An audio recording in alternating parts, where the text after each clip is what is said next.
કવિરાજશ્રીએ એમના પદમાં લખ્યું,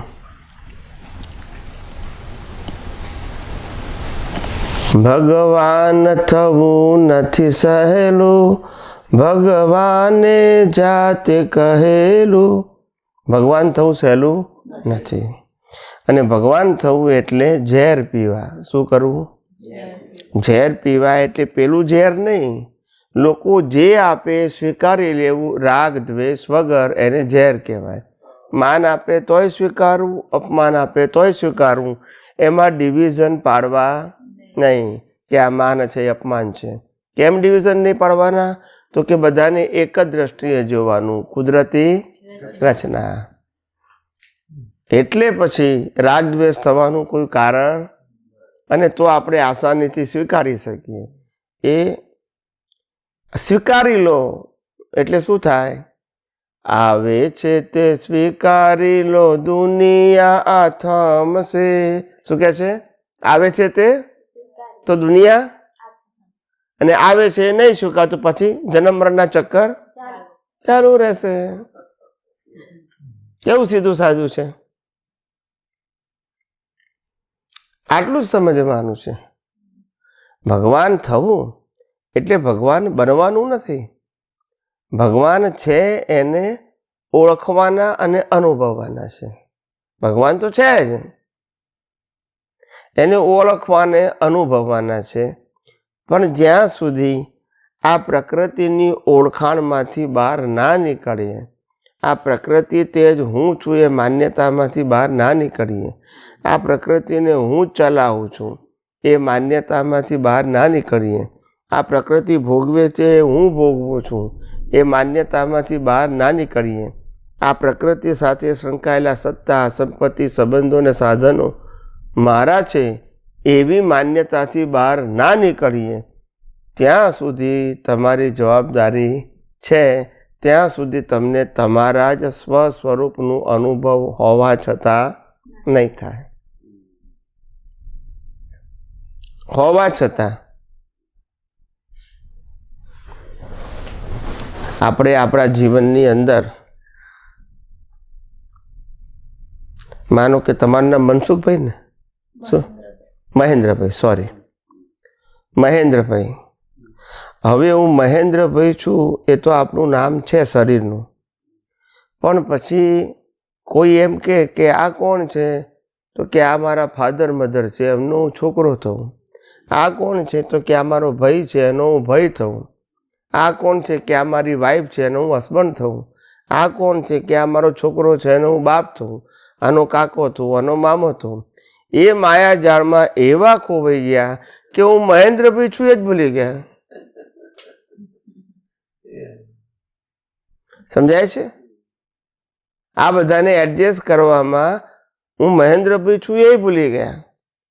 ભૂલી ગયાનો મતલબ થાય કે હવે આ બધા સાથે એડજસ્ટ થવું કે મહેન્દ્રભાઈનું હાચવું, તો કે આ બધાને હાચવા પડશે પહેલા. સમજાય છે? એવી રીતે આપણે પરમાત્મા હોવા છતાં આ પ્રકૃતિના એડજસ્ટમેન્ટમાં એવા ફસાઈ ગયા કે પરમાત્મા હોવા છતાંય અનુભવ કરી શકતા નથી. ઘણાને તો ખબર પડતી જ નથી કે પરમાત્મા અંદર છે. બધાને એમ જ ખબર પડે પરમાત્મા તો મંદિરમાં છે. ક્યાં છે?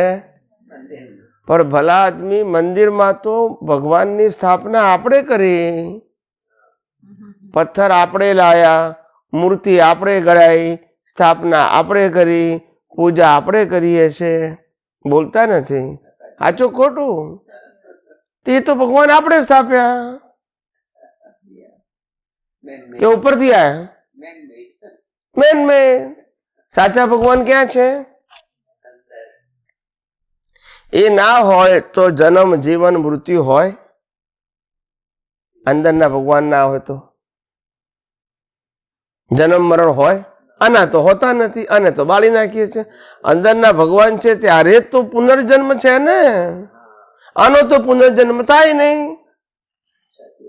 બરાબર કે નહીં? ઘણા કે સ્વામીજી અંદર રહેલું આત્મા છે ને પરમાત્મા કેમ કહીએ છીએ? મેં કીધું એ ના હોય તો દુનિયા જ ના હોય ને. એ ના હોય તો દુનિયા હોય? કારણ કે એ ના હોય તો શરીર ના હોય, શરીર ના હોય તો દુનિયા ના હોય. એ છે તો દુનિયા છે ને.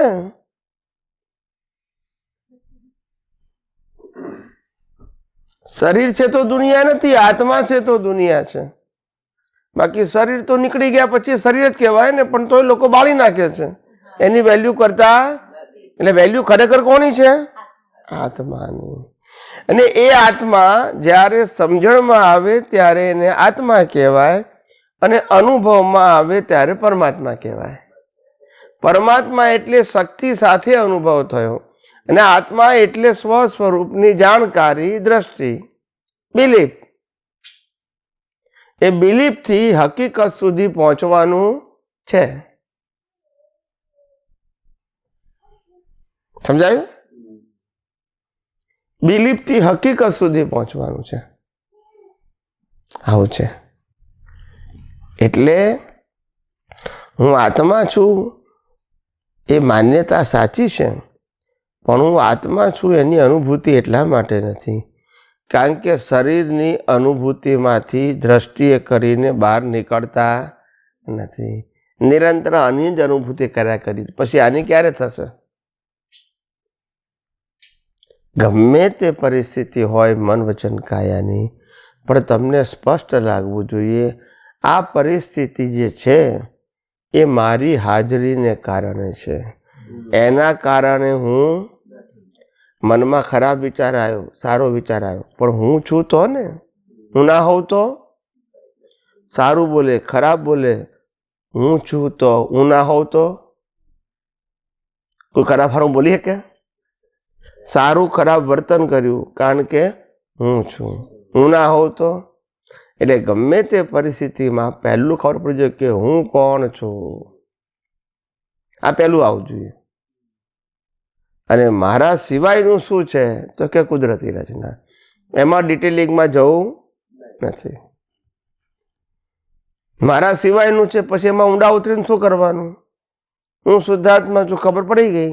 મારા સિવાયનું જે કંઈ છે એ બધું કુદરતી રચના છે, પછી એમાં શું કામ ઊંડો ઉતરું? કારણ કે હું નથી. હું નથી, હું એને ચલાવનારો નથી, હું એને ભોગવનારો નથી, પછી મારે કેમ ઊંડા ઉતરવાનું? ઊંડા ક્યારે ઉતરવાનું? કે મારે એની સાથે સંબંધો હોય તો છે જ નહીં. મારે એની સાથે સંબંધો ક્યાં સુધી છે? આનો શ્વાસ ચાલે, શ્વાસ બંધ થઈ જાય એટલે આત્મા તો શ્વાસને આધારે ચાલતો નથી, શરીર શ્વાસને આધારે ચાલે છે, જેને આપણે આયુષ્ય કર્મ કહીએ છીએ. શું કહીએ છીએ? આવી રીતે આખી આ દુનિયા ચાલે છે, અને એ દુનિયાને આપણે સાચી નહીં સમજવાથી આ બધી ઉપાધિ થઈ છે. આ જગતમાં કોઈ પણ જીવ કશું મેળવવા કે ગુમાવવા આવતો નથી. શું કીધું? મેળવવાય નથી આવતો ને ગુમાવાય નથી આવતો.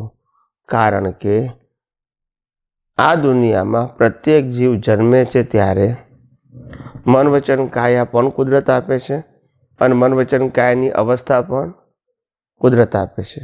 સમયે સમયે આપે છે અને સમયે સમયે લઈ લે છે, અને છેલ્લે જે બચે એ તો પાછા મરતી વખતે લઈ લે છે. સત્તા, સંપત્તિ, સંબંધો, સાધનો એ લઈ લે છે, અને છેલ્લે શરીર પણ બોલતા નથી. તો આપણે અહીંયા શું લેવા આવ્યા હતા?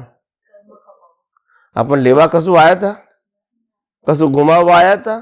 કારણ કે હોય તો ગુમાવ, લઈને આવ્યા હોય તો ગુમાવ્યું કીધા ને. લઈને તો આવ્યા નથી, લઈને જવાનું નથી, પછી ગુમાવ્યું કઈ રીતે કહેવાય? ગુમાવ્યું કહેવાય અહીંયા મળેલું અહીંયા મૂકી દીધું. હું લઈને આવ્યો હોઉં ને મૂકીને જવું તો ગુમાવ્યું કહેવાય. પણ કહે છે કે આ દુનિયામાં મનુષ્ય એટલા માટે જન્મ લે છે ખરેખર પોતાનું અજ્ઞાન કાઢવા માટે. શું કાઢવા માટે? એ અજ્ઞાન કાઢવા માટે મનુષ્ય ભાવ છે. પણ આપણે અજ્ઞાન કાઢતા નથી, અજ્ઞાન મજબૂત કરીએ છીએ. મેં કર્યું, મેં કર્યું, મેં કર્યું, મારું છે. ખ્યાલ આવ્યો? ટૂંકમાં કરતા પણ પાછું શું કરીએ છીએ? મજબૂત કરીએ છીએ. એટલે પાછું અજ્ઞાન પાછું ઓર મજબૂત થાય છે. સમજાય છે? કુદરત કહે છે કે આ દુનિયામાં એક પણ વસ્તુ એવી નથી કે જે મારી હેલ્પ વગર બની શકે. બની શકે કશું? કુદરતની હેલ્પ વગર કશું બની શકે? આ મકાન બનાવવું હોય તો રો મટીરિયલ કોનું? કુદરતનું. સોનું, ચાંદી, ડાયમંડ કોણા? કુદરતના. આ ખાઈએ છે વનસ્પતિ કોની? હવા કોની? પાણી કોનું? બોલો, એના વગર તમે કંઈ કરી શકો?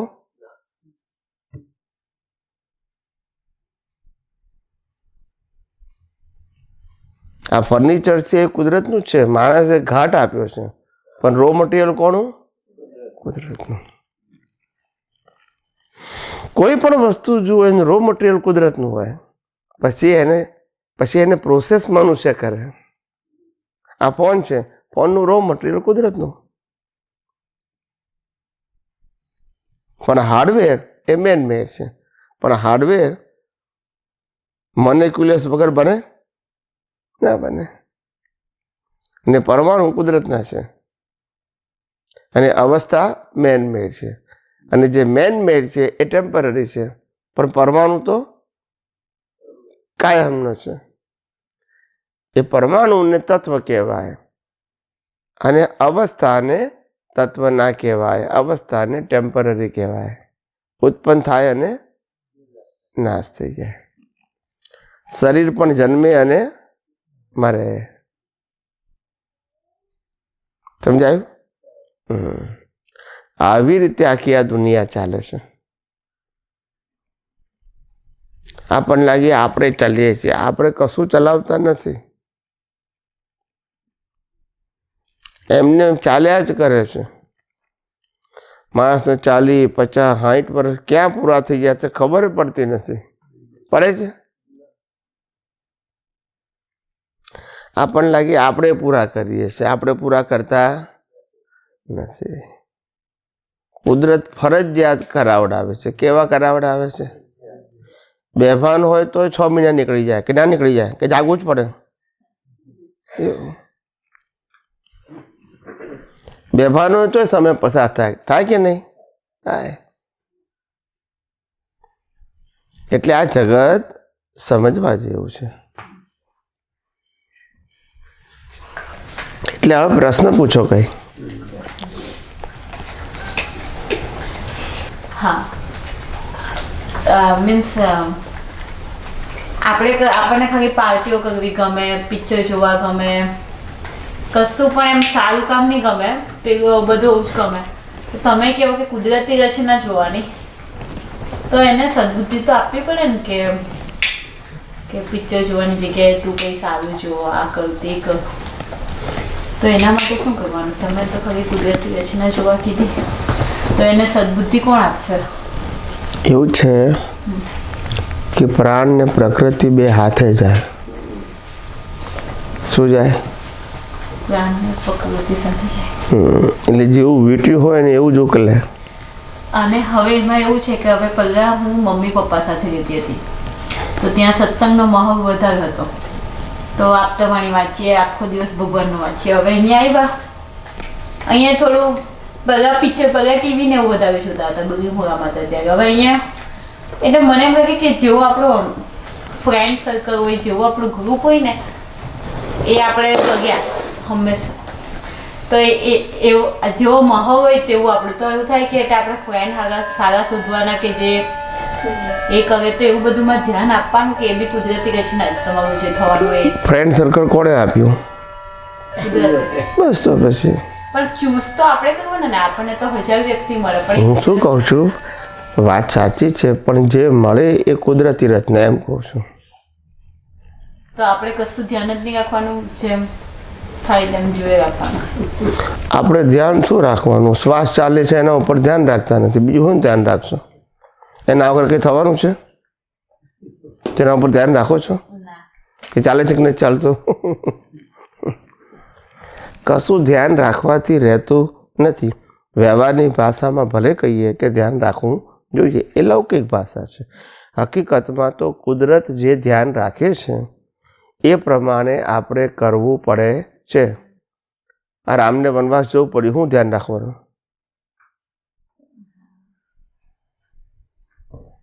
જ્યોતિષ પર એમાં પછી કઈક આપણને ઘડી ઘડી એનો જ દોષ દેખાય રાખે કઈ કે જો કેવું કરે છે, એટલી પણ બુદ્ધિ નથી પોતાના સ્વાર્થ માટે બીજાને. પછી મહાભારતમાં બી દુર્યોધનની મમ્મીએ કૃષ્ણ ભગવાનને પેલો શ્રાપ આપ્યો ને, તો એનો જ દોષ દેખાય રાખે કે જો કેવું કરે છે. આવું થતું હોય કોઈને આવા ખરાબ તમે શ્રાપ આપી શકો?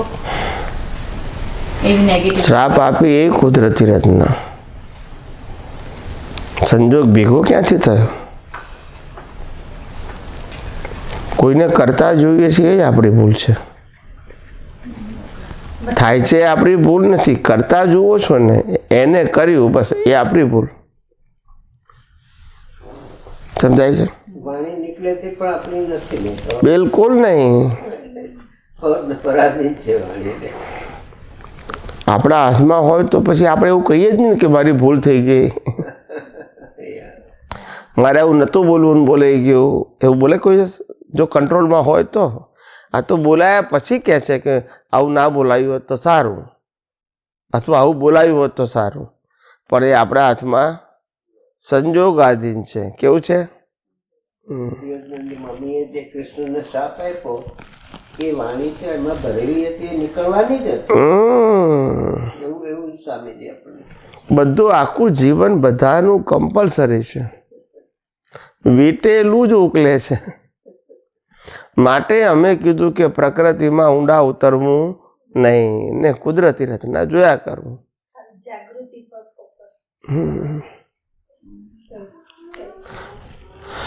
જો તમે પ્રકૃતિની બાબતમાં ડિટેલમાં જશો તો પછી પઝલ ઊભા થશે. આવું કેમ, આવું કેમ, આવું કેમ, બધું થશે. એનું કોઈ સોલ્યુશન નહીં મળે. પછી આ છેલ્લામાં છેલ્લું સોલ્યુશન છે. મન, વચન, કાયા અને 5 ઇન્દ્રિયોથી અનુભવાતી સમગ્ર સૃષ્ટિને કુદરતી રચના જુઓ. આ છેલ્લામાં છેલ્લું સોલ્યુશન છે. એનાથી ઉપર કોઈ સોલ્યુશન હોય નહીં. બધા એની નીચે ના હોય, ઉપર ના હોય. એટલે આ રહે તો બહુ થઈ ગયું. સમજાયું?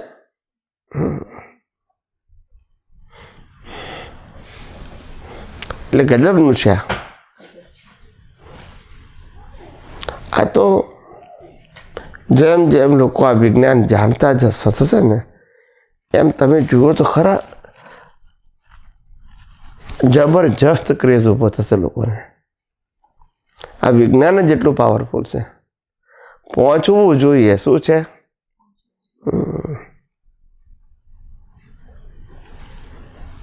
બધાને પહોંચતું નથી. એટલે હું કહું કે તમારી પાસે જેટલા પણ વોટ્સઅપના ગ્રુપ હોય એની અંદર જેટલા ગ્રુપો હોય બધામાં સત્સંગ મોકલાયા કરો. કોઈનું પર્સનલ ગ્રુપ જેવું લાગતું હોય તો ત્યાં નહીં મોકલાવવાનું, જેને વાંધો હોય તે.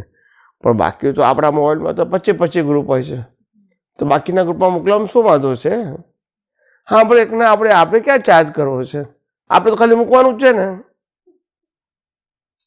પછી આપણને શું, જેને જોવું હોય જોવે, ના જોવે ના જોવે.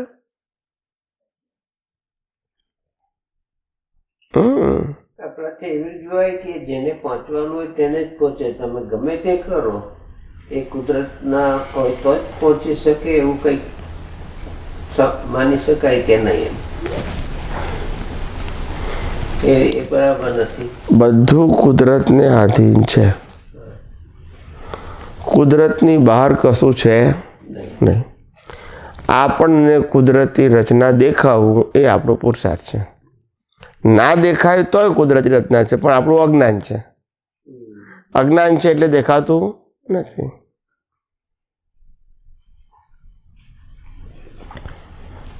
આપણું અજ્ઞાન જવાબદાર, આપણું પ્રમાદ જવાબદાર. પ્રમાદ એટલે કે આ વિજ્ઞાન દ્રષ્ટિ હોવા છતાં એનો ઉપયોગ ના કરવો, એનું નામ પ્રમાદ કહેવાય. હોવા છતાં પેલા પાસે તો છે જ નહીં, જેની પાસે નથી એનો તો ઉપયોગ કરવાનો પ્રશ્ન આવતો, પણ આપણી પાસે તો છે ને. હું કોણ છું એનું જ્ઞાન છે ને. એ નથી ખબર પડતી હજુ. કે આટલી બધી ગરમી હોય ને એમાં પંખો કે એસી ચલાવો તો ઠંડક આવે છે અને મને ઠંડકનો અનુભવ થાય છે, પણ આટલી બહાર ગરમીમાં તમને એર કન્ડિશન ઠંડી આપે તો પણ એને પુણ્ય બંધાતું નથી. ખ્યાલ આવ્યો? પછી બીજો સવાલ એમ હતો કે કૃષ્ણ ભગવાન કહે છે કે મનુષ્ય કર્મ કર્યા વગર રહી શકતો નથી એક મિનિટ પણ, એટલે સતત કર્મ કરતા રહેવું જોઈએ. કર્મ એટલે ભાવ, કર્મ એટલે ક્રિયા નહીં. આ પેલા વ્યાખ્યા ઊંધી સેટ કરેલી છે, ચિત્ત ખચતી કરી નાખો. કર્મ એટલે ભાવ અને ક્રિયા એટલે કર્મફળ, આવું ગોખી નાખો. મન વચન કાયા એટલે કર્મફળ, એને કર્મ શબ્દ લાગુ પડતો. અને કર્મ એટલે ભાવ, એ બહાર દેખાતો કે દેખી શકાતો, જેના પણ મન વચન કાયા દેખાય છે બધું કર્મફળ છે. શું છે? અને કર્મફળ ને કુદરતી રચના જોવું એનું નામ અજ્ઞાનને નાશ કરવાનો રસ્તો. અને કર્મને અને કર્મફળને કર્તા તરીકે જોવું એને અજ્ઞાન મજબૂત કરવાનો રસ્તો. બસ સીધી સાદી વાત છે. પસંદગી તમારી છે, તમારે જેમ જોવું એમ જુઓ. કરે છે તો કુદરત, પણ તમે કો મેં કર્યું એને કર્યું તો અજ્ઞાન પાકું થશે, રાગદ્વેષ થશે, નવા કર્મ બંધાશે અને જન્મ મરણના ચક્કર ચાલુ રહેશે. એટલે એ કુદરતી રચના જોવાની એ કર્મ કરવા કહે છે કૃષ્ણ ભગવાન. હા, કુદરતી રચના જોવું એ જ આપણું દર્શનનો પુરુષાર્થ છે, દ્રષ્ટિનો પુરુષાર્થ છે. કૃષ્ણ ભગવાને અર્જુનને આ તો શીખવાડ્યું કે અર્જુન, તું અર્જુન નથી, તું તો શુદ્ધાત્મા છું. અર્જુન તો વિનાશી છે, તું અવિનાશી છું. ને અર્જુનને તો કુદરત ચલાવે છે અને તને કોઈ ચલાવતું નથી. માટે અર્જુન શું કરે છે ને જોયા કર ને. મારે યુદ્ધ કરવું છે ના કરવું નક્કી હું કામ કરે છે? સમજાયું? ત્યાર પછી યુદ્ધ કર્યું. કેટલી સમજ એના યુદ્ધ ક્ષેત્રમાં તરત જ બેસી ગઈ, એટલે એ પાત્રતા એટલે એને એક સમજ તરત આવી ગઈ. કારણ કે યુદ્ધ કરતા કરતા કયો સમજ મળે છે? વેરી લિટલ સમજ. હા, પણ કહેવત છે ને કે ડેવલપ જીવોને તો ઈશારો કાફી હોય. શું છે?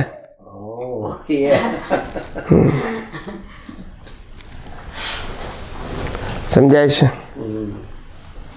સમજુ માણસને તો કહીએ એક જ વખત તો સમજી જાય, પણ ગધેડાને ડફડા મારીએ તોય ના ખબર પડે. રોજ મારીએ રોજ ભૂલી જાય, રોજ મારીએ રોજ ભૂલી જાય. ભૂલી જાય કે નહીં? કે એની મસ્તીમાં આવી જાય. પછી આપણે ફટકારી લઈએ કે હા અમારે સીધું ચાલવાનું છે, નહીં તો આમ ડાફોડે અમારે આમ મારે, આમ મારે, આમ મારે. પછી આપણે બે ચાર મારીએ ને પાછું સીધું એને ખબર ના પડે કે સીધું ચાલવાનું છે. એ ડફડા મારીએ તો જ ચાલે. અને સમજુ માણસને ખબર પડી જાય કે એક વાર કીધું કે સીધું ચાલવાનું, પછી ચાલવાનું જ રોજ, રોજ કહેવાની જરૂર ના પડે. અને વિશ્વરૂપ દર્શન આપ્યું એટલે એને શું મરમ? વિશ્વરૂપ દર્શન એટલે કુદરતી રચના. આ બધું જે છે કુદરતી રચના એ જ તો વિરાટ સ્વરૂપ, એ જ વિશ્વ દર્શન. અને વિશ્વ દર્શનને આ લોકોએ વિરાટ સ્વરૂપ કીધું, જે બધું જ એક જ છે. આ સૂર્ય, ચંદ્ર, તારા, ગ્રહો, નક્ષત્રો, આકાશ, આ વનસ્પતિ, આ મન વચન કાયા, આ બધું દેખાય છે. કાર બાર બધું કુદરતી રચના, આપણું કશું નથી. કુદરતનું જ છે. કોનું છે? કુદરતનું જ છે. કુદરતનું જ હતું અને કુદરત પાસે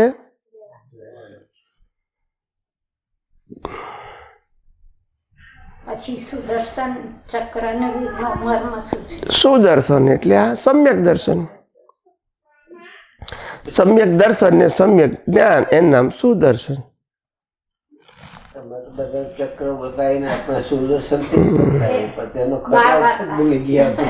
એ બાર જીવનું થયું. એટલે પેલું ચક્ર બધાને એ કરે ને તેમાં સુદર્શન બધા અજ્ઞાનને કાઢે. હા, એ વાત સાચી.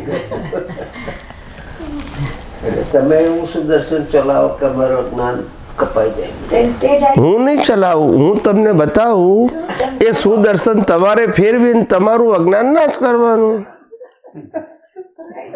સાચી વાત છે. બરાબર છે. મને કે એક ભાઈ છે ને ઘણા બધાએ સમયે પૂછ્યું છે. એક મહાત્મા કે સ્વામીજી તમે કેમ સમર્પણ વિધિ કરાવતા નથી? મેં કીધું તમે મને સમર્પણ કરો છો પણ મેં તો આ પ્રકૃતિને કુદરતને સમર્પણ કરી નાખી છે, કારણ કે નહીંતરે એની છે, નહીં કરવું તો એ કોની છે? તો પછી કુદરતને કરવામાં વાંધો શું છે? નહીં કરો તો એની જ છે ને. પંચમહાભૂતો એના છે ને પંચમહાભૂતોમાં વિલીન થવાની કે નહીં? તો પછી પહેલેથી સમર્પણ કરીએ તો વાંધો શું છે? કુદરતને કરો ને, કુદરતને કહો કે ભાઈ આ તને સમર્પણ કર્યું અને હું શુદ્ધાત્મા છું, તો શું વાંધો છે? નહીં તો એ કુદરત પાસે રહેવાની ને. પછી તમે મને સમર્પિત કરો પણ મેં કીધું મેં જ મારી પ્રકૃતિ કુદરતને કરી નાખી છે. એ તમારી લઈને શું કરું હું? પછી કુદરતને સમર્પણ કરવાની કોણે? અને નહીં કરો તો પણ કુદરત પાસે જ રહેવાની છે. એટલે મારી બધી વાતોમાં સિદ્ધાંત આવે. શું આવે? શ્રદ્ધાની વાત નહીં કરવાની, સિદ્ધાંત.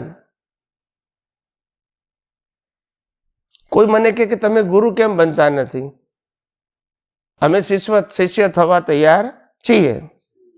મેં કીધું ગુરુ એ બની શકે કે જેને દેહાધ્યાસ હોય અને દેહાધ્યાસ મજબૂત કરવો હોય, એ ગુરુ બને. સમજાય છે? મારે તો હું શુદ્ધાત્મા છું એ મજબૂત કરું કે હું પ્રકૃતિ છું એ મજબૂત કરું? આ પ્રકૃતિ મજબૂત છે એ ગુરુ બને. જવાબદારી એ લે કે નહીં? જે શુદ્ધાત્મામાં રહેતો હોય કેવી રીતે જવાબદારી લઈ શકે? જે શુદ્ધાત્મામાં રહેતો હોય જવાબદારી લઈ શકે? ના લઈ શકે. એટલે અમે ચોખ્ખું જ કીધું છે કે અમારા વિઝનમાં એક જ વસ્તુ છે, આપણે મુક્ત રહેવાનું અને બીજાને મુક્ત રાખવાના, કોઈને બાંધવાના નહીં, કોઈ નીતિ નિયમથી નહીં. મુક્ત. હું તો ગાઈડ છું. શું છું? ગુરુ નથી, ગાઈડ. તમારી મૂંઝવણ છે તો એનું સમાધાન આપીશ, તમારી અટકણ છે તો એનું સોલ્યુશન આપીશ. સમજાય છે? અને એ દ્રષ્ટિનો ઉપયોગ કરવાનું કામ તમારું છે. કરે કે ના કરે તો વાહે પડવાનું નહીં. ગુરુ તો પછી વાહે પડે પછી. સમજાય છે? અહીંયા ગુરુ શિષ્યની વાત કરવાની નહીં. અહીં તો મેં જે વિજ્ઞાન અનુભવ્યું છે એ જ વિજ્ઞાન તમારે અનુભવવાનું છે. હું તમને દ્રષ્ટિ આપું છું, મારી દ્રષ્ટિ અનુભવની છે અને તમારે અનુભવ કરવાનો છે. અને મેં જે કુદરતનો અનુભવ કર્યો છે એ જ કુદરતનો અનુભવ તમારે કરવાનો છે. અને એ કુદરત મારી નથી. પછી માલિકીનો ક્યાં પ્રશ્ન આવ્યો? પહેલા સત્સંગમાં ઘણી વાર સાંભળેલું કે આ સિદ્ધાંતના મણકા એમ કે ભેગા કરવાના તો એમ કે આપણને બધું ખ્યાલ આવે. કઈ ખ્યાલ જ નહીં આવે કે સિદ્ધાંત શું છે. કે સિદ્ધાંત કોને કહેવાય? પછી આ તમારું બધું સાંભળીને પછી સિદ્ધાંત ખ્યાલ આવ્યો કે સનાતન સિદ્ધાંત. અને સિદ્ધાંત બધા માટે સરખા હોય, એને ધર્મ સંપ્રદાય સાથે કોઈ લેવા દેવા, એટલે એને સનાતન કહેવાય. શું કહેવાય? સનાતન સિદ્ધાંતમાં વ્યૂ પોઈન્ટ ના આવે, મારું તારું ના આવે. આવું છે. આ બધી કન્ટ્રીનું એકબીજા સાથે યુદ્ધ થાય, આ થાય, એમાં કુદરતી બધું કુદરતી રચના જ ને સાહેબ. જન્મે જીવે મરે બધું કુદરતી રચના જ છે. આ તો બધા રાખના રમકડા છે. કેવા? હા, આ રમકડા પાસે કોઈ સ્વતંત્રતા નથી. રામનું રમકડું હોય કે રાવણનું રમકડું હોય, બધા રમકડા જ. અને બધા રમકડાને કુદરત જ રમાડે. કોણ રમાડે? ખ્યાલ આવ્યો? આ રમકડાને કુદરત શ્વાસ ના આપે તો કુદરત રમકડું કશું કરી શકે નહીં. આ કોવિડમાં ના જોયું? ઓક્સિજન વગર બધા મરી જતા હતા, ના જોયું કે નહીં?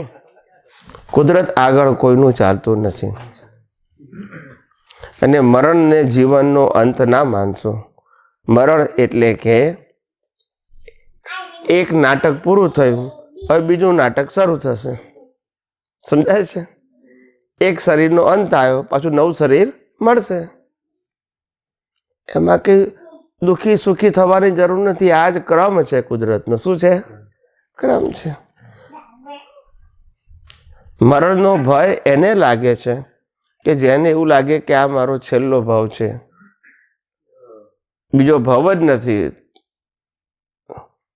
બાકી હિન્દુસ્તાનમાં તો બધાને ખબર, જન્મ મરણ સાયકલ જ છે. છેલ્લો ભાવ એટલે આ એક જ ભાવ છે. છેલ્લોનો મતલબ એક જ ભાવ છે.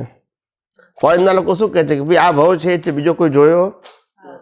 એને એમ થાય કે જીવવા એટલું જીવી લઈએ આપણે, પછી તો ફેરથી બીજો ભાવ તો છે જ નહીં. ખ્યાલ આવ્યો?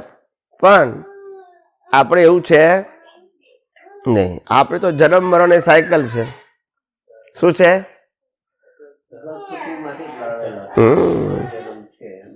મરી જવું એટલે કે જૂનો ચોપડો બંધ કરવો અને નવો ચોપડો શરૂ કરવો. બસ, જૂનો ચોપડો બંધ. ખ્યાલ આવ્યો? જૂના ચોપડાની. અને પછી નવું વીટ્યું છે, એનું પાછું ચોપડો ચાલુ થયો. હવે મા બાપ નવા, ભાઈ બહેન નવા, ઘર નવું, ધર્મ નવો, પરિવાર નવો, ગામ નવું, બધું નવું નવું મળે. સ્વામીજી, આ જન્મમાં નિભોગવાયા એવા કર્મો પણ હશે ને? ના હોય. ના હોય તો પછી હવે એવું લાગે કે આ જન્મ આ ભવના કર્મો જે લઈને આવ્યા છે એ તમારા શ્વાસોશ્વાસ સાથે જોડાયા છે. એમાં પ્લસ માઇનસ કોઈ કરી શકતું. શ્વાસોશ્વાસ સાથે જોડાયા છે. કેવા જોડાયા છે? જન્મના ખરા, પણ ધારો કે હવે બીજો કોઈ જન્મ આપણે દેવગતિમાં જવાનો હોય, નરક, તે બધા બાકી હશે ને? ના, બાકી કશું ના હોય. તમે જે બાંધો એ તો બાકી હોય જ ને. આ પણ હવે તો અત્યારે આબોમાં તો એવું લાગે કે એટલા ખાસ આપણે તિર્યન ગતિમાં જઈ શકીએ એવું બાંધા નથી કંઈ. ના બાંધ્યા હોય તો જવાય એવું નથી બાંધ્યું, દેવમાં જવાય એવું નથી બાંધ્યું, એવું આપણને લાગે તો શું કહે? હા, બરાબર છે. પણ કર્મ તો ફરજિયાત બાંધે બધા. હા, એ તો આપણે બાંધે આપણાને કોઈનું નેગેટિવ દેખાય. અને જેવા કર્મ છે તો પછી એના ફળ તો આવશે જ. મનુષ્યમાં જન્મ થાય કે પશુ યોનિમાં જન્મ થાય, પણ જન્મ તો ફરજિયાત છે. આખી છેલ્લો અવતાર નથી. સમજાય છે? એક્ઝામ આપતા છે તો એક્ઝામ આપ્યા કરવાની. રિઝલ્ટ તો પછી અપાવવાનું બાકી આપણને. ના, એટલે આપણે કોઈ સાથે લડાઈ ઝઘડા કશું કર્યું નથી. સારું કહેવાય. ભાવથી આપણે કર્યું હોય કે ભાઈ આમ કરે છે, આમ કરે, એને કોઈને સાંભળું કરી નથી કે તું આમ કેમ કરે કે આમ. પણ આપણા ભાવમાં હોય કે આમ કર્યું છે, ખોટું કહેવાય, એવું ભાવથી થાય. હા, પણ એટલે કીધું કે આ જગતમાં આપણે સાચું ખોટું કરવા આવ્યા નથી. આપણે આ જગતમાં આપણો હિસાબ સમભાવે પૂરો કરવા આવ્યા છે. દ્રષ્ટિ મળી એટલે હવે ખ્યાલ આવે છે કે સાચું ખોટું દુનિયામાં હોતું જ નથી. રામને વનવાસ જવું પડ્યું તે ખોટું થોડું હતું, ને સીતા ઉપાડી ગયા તે ખોટું. હિસાબ વગર સંજોગ આવે કેમ નો આવે?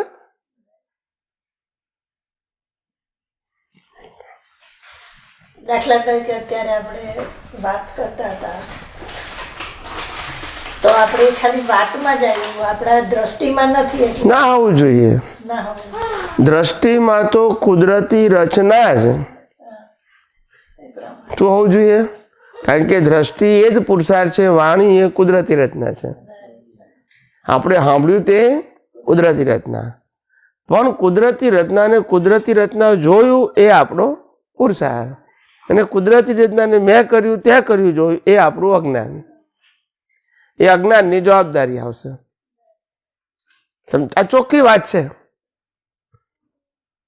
કુદરતી રચનાથી બહાર નીકળ્યા એ જ તમારી જવાબદારી. કુદરતનો કાનૂન ચોખ્ખું જ કહે છે, જન્મથી મોત સુધી મન વચન કાયા દ્વારા જીવ જે કંઈ પણ કરે છે એના માટે એ જીવ જવાબદાર નથી.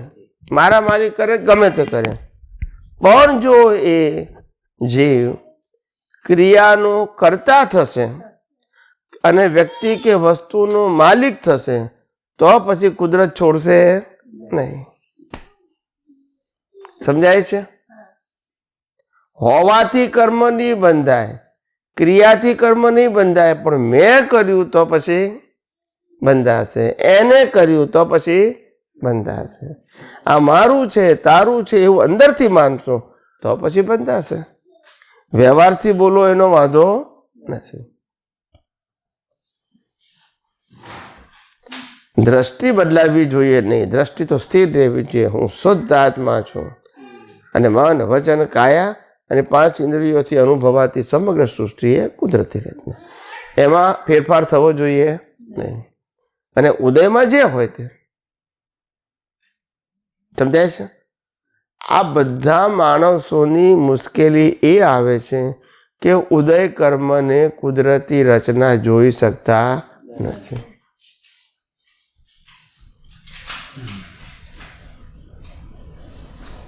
સમજાય છે? માટે કીધું કે એક જ પુરુષાર્થ કરો, જે દેખાય એ કુદરતી રચના, જે સંભળાય એ કુદરતી રચના, જે ક્રિયા થાય એ કુદરતી રચના, જેની પણ આની થાય કે બીજાની થાય કુદરતી રચના. આવું સીધું સાદું વિજ્ઞાન છે. આ ના સમજાતું એટલું ગોળ ગોળ લાગે કે ગમે એટલું કરો તો ઓછું પડે. એટલે તો કીધું કે આ વિજ્ઞાન સમજાય તો મોક્ષ માર્ગ સરળ છે, સહજ છે અને સુગમ છે. એ ના સમજાય તો દુષ્કર દુષ્કર દુષ્કર છે.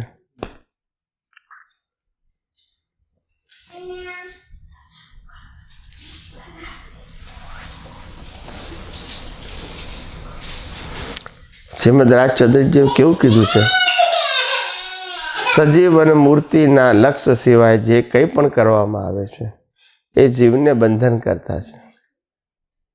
અને આ અમારું હૃદય છે.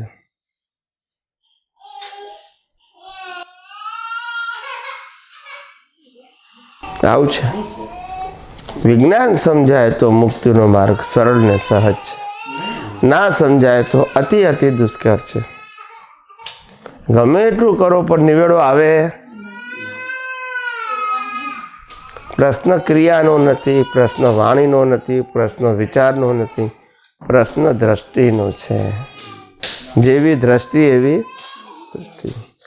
બદલવાની દ્રષ્ટિ છે અને બદલવા જઈએ છે સૃષ્ટિ. પછી શું થાય? આપણે કોઈને બદલવાના નથી, બદલી શકીએ એમ પણ નથી. દાદાજી કહેતા કે વાળના ટોચ જેટલું વિજ્ઞાન બહાર પડ્યું છે, તો વિજ્ઞાન કેટલું હશે? આ કહું છું એ આ નથી પડ્યું એ તો હું કહું છું. વિજ્ઞાન 2 પ્રકારના થોડા હોય. મહાવીરે કીધું એ આ જ વિજ્ઞાન, કૃષ્ણએ કીધું એ આ જ વિજ્ઞાન, શ્રીમદ રાજચંદ્રે કહ્યું એ પણ આ, દાદા ભગવાને કહ્યું આ, હું કહું એ આ જ છે. ને ભવિષ્યમાં કોઈ કહેશે તો એ આ જ છે. વિજ્ઞાન તો એક જ હોય, રજૂઆત જુદી હોય. પણ એ વાલની ટોચ જેટલું બહાર પડ્યું તે હું જે કહું છું એ બહાર નથી પડ્યું એ કહું છું. એટલે એ ચોપડીમાં ક્યાંથી આવે? સમજાય છે? અનુભવ બંનેને એક થયો, પણ એમનું આટલું નીકળ્યું. હવે હું આગળનું કહું છું. વિજ્ઞાન તો એક જ છે. તીર્થંકર આના કરતા વધારે કે, પણ વિજ્ઞાન 2 પ્રકારના થોડા હોય. એટલે વિજ્ઞાન કેટલું બ્રોડ હશે એમ થાય. વિજ્ઞાન બ્રોડ નથી, વિજ્ઞાન શોર્ટ એન્ડ સ્વીટ છે. પણ વિજ્ઞાન જેટલું પરફેક્ટ સમજાય એટલું દ્રષ્ટિ તમારી વિશાળ થઈ જાય છે કે જેની અંદર તમે બધું અજ્ઞાન અંદર સમાઈ શકો છો, અજ્ઞાનને સ્વાહા કરી શકો છો, અજ્ઞાનને ઓગાળી શકો છો. એવી દ્રષ્ટિ વિજ્ઞાન લાવવું પહોળું નથી. વિજ્ઞાન થકી જે અજ્ઞાન નાશ થાય છે ને તમારી દ્રષ્ટિ વિશાળ થઈ જાય છે. આને આમ કર્યું, આને આમ કર્યું, આને આમ કર્યું, આને આમ કર્યું, આને આમ કર્યું, એ તમારી દ્રષ્ટિ કેવી છે? શુલ્ક દ્રષ્ટિ છે. અમારું છે, આ તારું છે, આ તેઓનું છે. જ્યારે વિજ્ઞાન શું કહે છે? કુદરતી.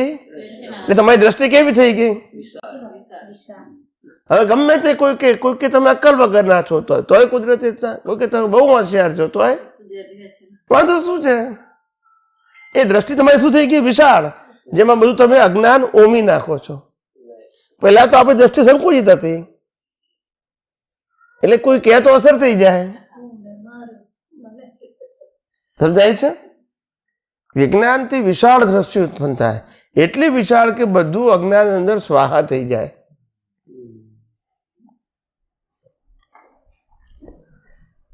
અને અજ્ઞાન એવું છે, આપણને સ્વાહા કરી નાખે. વિજ્ઞાન અજ્ઞાનને સ્વાહા કરે અને અજ્ઞાન આપણને સ્વાહા કરે. આપણને એટલે શુદ્ધાત્માને. શુદ્ધાત્માને યાદ જ ના કરવા દે. કેમ? તો કે આને આમ કર્યું, આને આમ કર્યું, એને આમ કર્યું, અમારું છે. એમાંથી બહાર નીકળે તોય આત્મા યાદ આવે ને? આવે જ નહીં. એટલે આ વિશાળ દ્રષ્ટિથી અજ્ઞાન સ્વાહ થાય છે, ત્યારે તમારું શુદ્ધાત્મા પદ ત્યાં સાબુત રહે છે. શું રહે છે? નહીં તો આ માયા જાળમાંથી બહાર નીકળાય નહીં. બધા ક્રિયાની હરીફાઈમાં જ પડ્યા છે, રેસકોર્સમાં. શેમાં પડ્યા છે? પેલો કે મેં આટલા સામાયિક કર્યા, પેલો કે મેં આટલા પ્રતિક્રમણ કર્યા, પેલો કે મેં આટલી ટાઈમની કીર્તન ભક્તિ કરી. બસ આનું આ જ ચાલે. પેલો કે તે આજે વિધિ ના કરી, મેં તો 2 વખત કરી કે છે. એ ચાલ્યું પાછું. આનું આ જ. ક્રિયાનો પ્રશ્ન નથી. ક્રિયા થવી એ ગુનો નથી, પણ ક્રિયાને પુરુષાર્થ માની જે કમ્પેરિઝન ને કોમ્પિટિશન કરો છો એ ગુનો છે. 10 વખત આરતી કરો, 10 વખત કીર્તન ભક્તિ કરો, કઈ વાંધો નહીં, કુદરતી રચના. પણ મારાથી થઈ, તારાથી ના થઈ, તે કરીને મેં ના કરી, તે વધારે કરી, મેં ઓછી કરી, બસ આ બધું અજ્ઞાન છે. ક્રિયા અજ્ઞાન નથી. ક્રિયા પાછળ રહેલી જે કર્તાપણની દ્રષ્ટિ છે ત્યાં અજ્ઞાન છે. એ અજ્ઞાન કાઢવાનું છે. દ્રષ્ટિમાંથી ક્રિયામાં ફેરફાર કરવાનો નથી. જે કરતા હોય પેલા આમાંથી જ નુકસાન હતા. મને કે આપણે સ્વામીજી હવે આપણે સામાયિક પ્રતિક્રમણ આરતી બધું નહીં કરવાનું ને આ વિજ્ઞાન પ્રાપ્ત થયા પછી. મેં કીધું જો ખાવા પીવાનું બંધ કરવાનું હોય તો આ બંધ કરજે. બંધ કરવાનું ચાલુ કરવાનો પ્રશ્ન ક્યાં આવે છે? આધ્યાત્મ વિજ્ઞાન તો ખાલી જોવાની દ્રષ્ટિ બતાવે છે. એમાં ક્રિયા કરવી ના કરવી સબ્જેક્ટ જ ક્યાં આવે છે? જે ક્રિયા તમે પહેલા કરતા ભાવે કરતા હતા, હવે એને કુદરતી રીતના જોવાની. ના કરવાનું ક્યાં આવ્યું? પણ લોકો ઊંધું માની લે છે. શું છે? સમજાય છે? મેં ક્યારેય એવું નથી કીધું કે ક્રિયા ના કરશો. કરશો એવું પણ નથી કહેતો, ના કરશો એવું પણ કહેતો નથી. જે થાય એને કુદરતી રચના જોયા કરો. થાય તોય કુદરતી રચના, ના થાય તોય. મેં કર્યું ને તે ના કર્યું, તે કર્યું ને મેં ના કર્યું એવું જોવાની જરૂર. આ બધી હરીફાઈ છે, કમ્પેરિઝન અને કોમ્પિટિશન. હરીફાઈમાં દાદા કે છે પેલા રેસકોર્સના ઘોડા હોય ને, તે 25 ઘોડા હોય કે 10 ઘોડા હોય, તે ઇનામ તો એક જ ને જ લાગે, બાકી બધા હાંફી હાંફીને મરી જાય. દાદા કે ફીણ ફીણ નીકળી જાય. ત્યારે આપણે કે રેસકોર્સના ઘોડા છે કે છે, એટલે આપણે એમાં પડવાનું નહીં. કેવું સીધું સાદું વિજ્ઞાન છે, કોઈ જાતનો વાંધો વચકો જ નથી.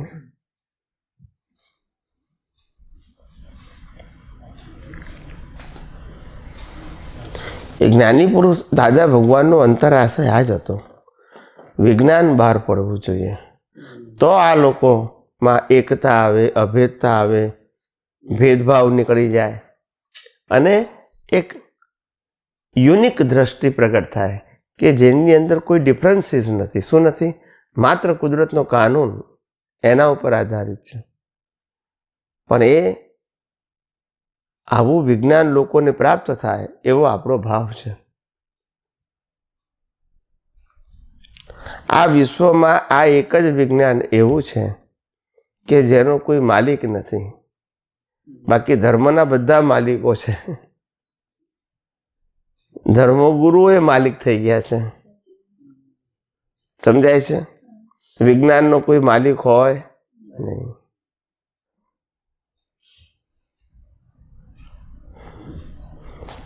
આ એક જ વિજ્ઞાન એવું છે કે જેની અંદર કોઈ પણ વ્યક્તિને સાયન્ટિસ્ટ બનવાનો અધિકાર છે અને સાયન્ટિસ્ટ બનીને બીજાને સાયન્સ શેર કરવાનો પણ અધિકાર છે.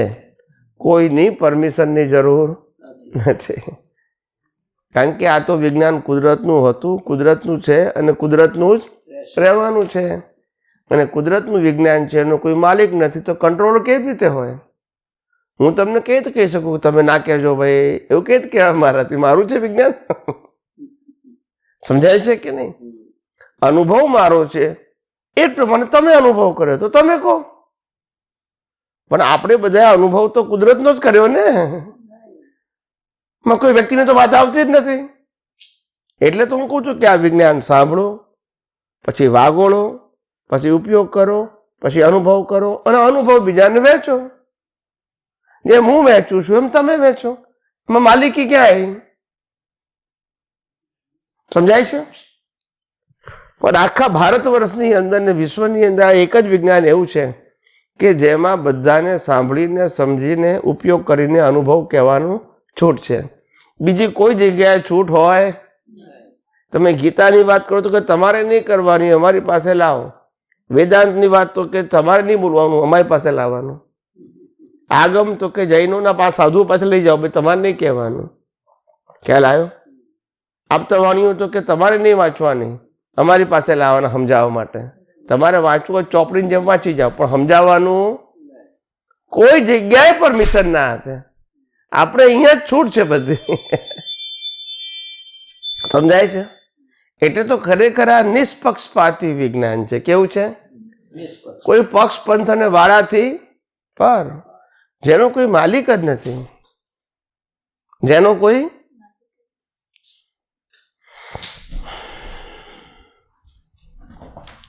અને સ્વયં લોકો પાસે પહોંચતું જાય છે. આપણે કશું કરતા નથી. વિચાર કરો.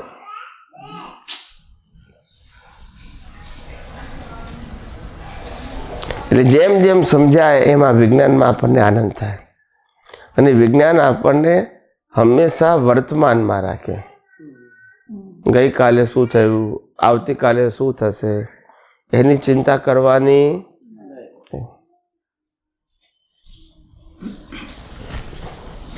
અટકણ વિશે કહેશો? અટકણ શું? અટકણ એટલે અટકી જવું. શું કહેવાય? અટકી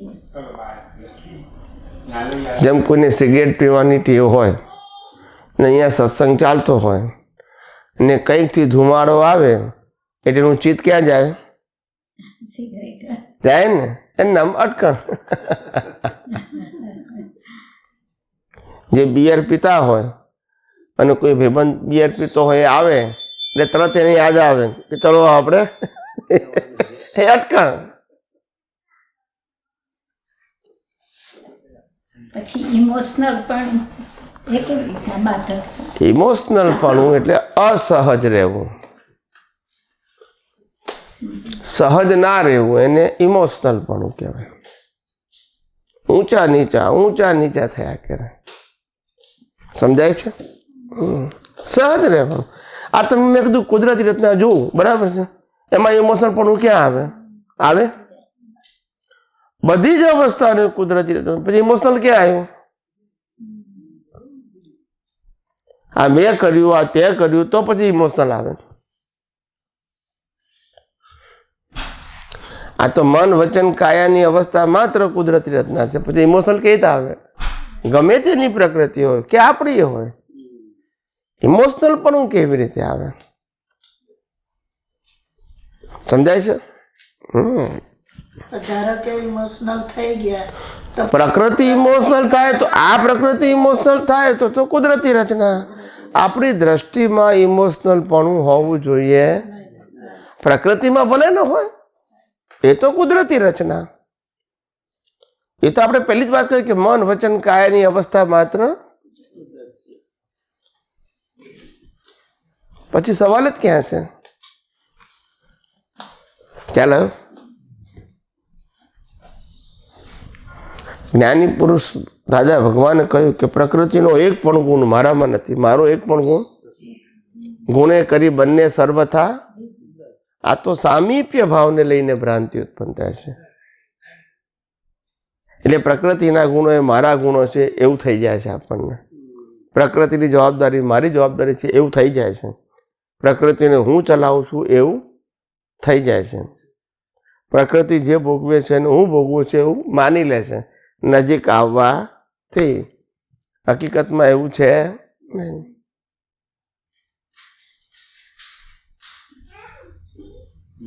આ તો કેવું થાય કે કોઈએ મેકઅપ કર્યો અને પછી મોઢું જોયું અરીસામાં, એટલે અરીસામાં દેખાયું કે આ ભાઈ આ આંખનું કાજલ ગાળે લગાઈ ગયું છે, તો આપણે ગાળ સાફ કરવાનું કે અરીસો સાફ કરવાનો? પણ દેખાય છે ત્યાં.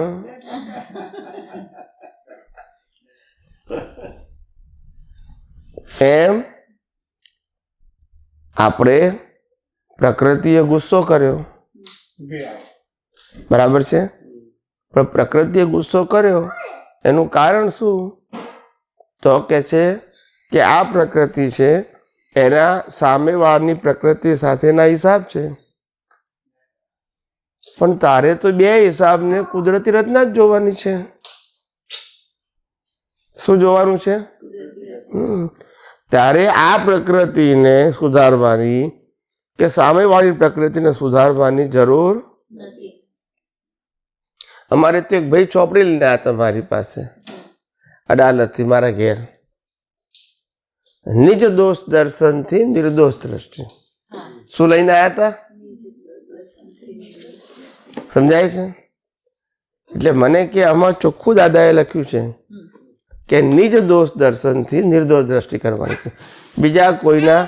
બીજા કોઈના દોષ જોવાના નથી, પણ તારા જ જોવાના ખાલી. નિજ દોષ.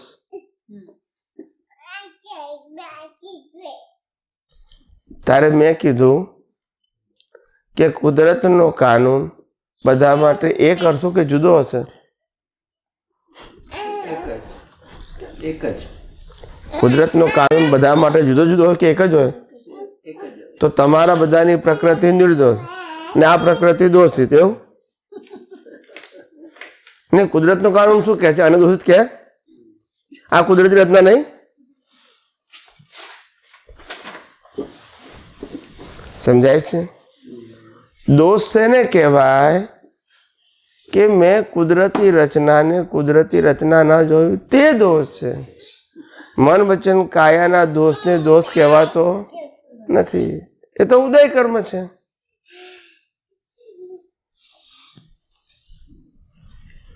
પણ આવું સમજતા કેટલા અવતાર નીકળી જાય. સમજાય છે મારી વાત? નાની નાની વસ્તુ પણ ખબર પડે નહીં, અને પછી એક વાર ડિરેક્શન ફંટાઈ ગઈ, મૂળ પુરુષ તો ચાલ્યા ગયા. હવે કોણ તમને સમજાવશે? તમે તો ગરેડ પ્રમાણે જીવો છો. કેવા જીવો છો? કોણ કરેક્શન કરશે? કરેક્શન કોણ કરશે? બીજો જ્યાં સુધી અનુભવી ના હોય ત્યાં સુધી કોઈ ના કરી શકે. બધા એ પ્રમાણે જ ચાલવું પડે. આ તો અમે છીએ તો આ કરેક્શન કરી તો કોણ કરે? દાદા ભગવાનની જન્મ જયંતિ હતી અને 10,000 મહાત્માઓ હતા મુંબઈની અંદર, અને આમ બધા સ્ટેજ ઉપર બેઠેલા. કવિરાજ બી હતા, કવિરાશ્રી હતા, અને 15-17 આપતપુત્રો હતા મુંબઈમાં. અને દરેક આપતપુત્રોએ 15-15 મિનિટ બોલવાનું હતું. અને દાદા ભગવાનની જન્મ જયંતિનો દિવસ મોટું પાછળ બોર્ડ માર્યું હતું, દાદા ભગવાનની 101મી જન્મ જયંતિ. સમજાય છે? હવે બધાને બોલવાનું હતું 15-15 મિનિટ, તો મારો નંબર લાગ્યો પછી, અને મેં પહેલો જ પ્રશ્ન કવિરાજને પૂછ્યો સત્સંગની શરૂઆતમાં કે કવિરાજ, દાદા ભગવાનની જન્મ જયંતિ હોઈ શકે ખરી? આવું કોઈ બોલે કોઈ આવું? કોઈને લાગે કે આનું ચસ્કી ગયું છે કે શું? એવું જ કે ને. અને પાછો પ્રશ્ન પૂછું છું કવિરાજને, એ સ્ટેજ ઉપર બેઠા છે. સમજાય છે? પણ કવિરાજને ખબર કે આ પ્રશ્ન પૂછે એટલે સાધારણ પ્રશ્ન હોય, આપણું માપ નીકળી જાય. એમને ખબર હોય કે આ પૂછે એટલે સાધારણ વાત ના હોય, આપણને ના સમજણ પડે એવું બની શકે. પણ જો આપણે જવાબ આપીશું તો પકડાઈ જઈશું. હા પાડીશું તોય પકડાઈશું, ના પાડીશું તોય પકડાઈશું. સમજાય છે? તોય કવિરાજ બોલ્યા કે ના, આ તો વ્યવહારથી. મેં કહું ના, તમે વ્યવહારથી નથી કરતા દાદા ભગવાનની, તમે નિશ્ચયથી જ કરો છો. દાદા ભગવાન તો જ્ઞાન દર્શન ને ચારિત્ર વાળા હતા. કેવા હતા? એ મન વચન કાયા રૂપે હતા. તમે મન વચન કાયા રૂપે જ દાદા ભગવાન માનો છો. કોટ ટોપી વાળાને જ દાદા ભગવાન માનો છો. યસ કે નો? વ્યવહારથી નહીં, નિશ્ચયથી જ માનો છો. અને આ અજ્ઞાન તમારે આજે નહીં તો કાલે કાઢવું જ પડશે. જો આગળ વધવું હશે તો વ્યક્તિ વિશેષથી ઉપર જવું જ પડશે, નહીતર સનાતન સત્ય સમજાશે નહીં. શું દાદા એ તો બહુ કીધું મને, ભગવાન ના કહેશો તો કે મહાત્મા કે કહેવાના બોલો. પછી ઊંધું થાય. પણ દાદા ભગવાને એક વાર એવું પણ કહ્યું છે કે તમે લોકો સમજ્યા નહીં એટલે મારે પોતે કેવું પડ્યું કે હું જ ભગવાન છું. એ શું? ના, એમ નહીં. કહેવાનો મતલબ કે અમારી મય ભગવાન પ્રગટ થયા છે, હું છું એવું નહીં. એમને તો અનેક વખત કીધું કે ભાઈ આ દેખાય છે એ તો ભાદરણના AM પટેલ છે અને કોન્ટ્રાક્ટનો ધંધો કરે છે અને જ્ઞાની પુરુષ છે. એ દાદા ભગવાન નોય. દાદા ભગવાન તો મય પ્રગટ થયો છે, 14 લોકનો નાથ એ છે. એ જ્ઞાન દર્શન ને ચારિત્ર રૂપે છે. કેવા છે? એ ફિઝિકલ રૂપે નથી. આવું અનેક વખત કીધું. શું કીધું? પણ મહાત્મા ના માને તો શું કરે? દાદાએ અનેક જ્ઞાની પુરુષે અનેક વખત કીધું કે હું દાદા ભગવાન નથી અને નથી. તો મહાત્મા કે છે અમે માનીશું છે ને છે. તો હવે એ શું કરે? આછું બોલો, એમનો વાંક ખરો? પછી કે અમે દાદા ભગવાનની વાતો કરેલી એ જ કરીએ છીએ, કાનો માત્ર ફેરફાર કરતા નથી. તમે આખા દાદા ભગવાન જ બદલી નાખ્યા, પછી બીજું શું બાકી રહ્યું? ના સમજાયું? જે દાદા ભગવાન છે એ તો જ્ઞાન દર્શન ચારિત્ર વાળા છે, અને તમે મારી ઠોકીને બહારનાને મનાવો છો. પાયાની તો આ ભૂલ છે. પાયાની ભૂલ નથી.